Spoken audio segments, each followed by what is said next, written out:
పట్టాలి కదా భూములు ఎప్పుడు చూపించారని అడుగుతున్నాను. 42 మన గ్రామానికి వచ్చినాయి, రామేశ్వరం వచ్చినాయి ఉన్నాయి. దానికి సంబంధించిన పట్టాలు ఎవరెవరికి ఉన్నాయో కేటాయింపుల్లో స్థలాలు చూపించాలి గవర్నమెంట్. ఇంకా మనం చూపించలేదు, అదే చూపించలేదు ఇంకా పూర్తి స్థాయిలో అందరికీ చూపించాలని చెప్పి అధికారులు మనం కోరుతున్నాం. మీరు ఎప్పుడు చూపించారంటే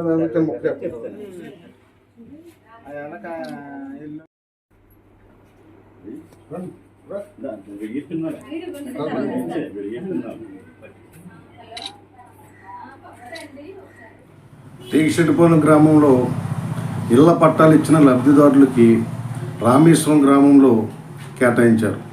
దానికి సంబంధించి పట్టాలు రిజిస్ట్రేషన్ చేసి పట్టా పత్రాలు ఇచ్చారే తప్ప ఆ లబ్ధిదారులకి భూమి ఎక్కడుందో కూడా తెలియని పరిస్థితి. అందుచేత వెంటనే ఆ లబ్ధిదారులకి భూమి ఎక్కడుందో చూపించి ఇళ్ల నిర్మాణం అయ్యే విధంగా చర్యలు తీసుకోవాలని చెప్పి అధికారులని కోరుతున్నాం.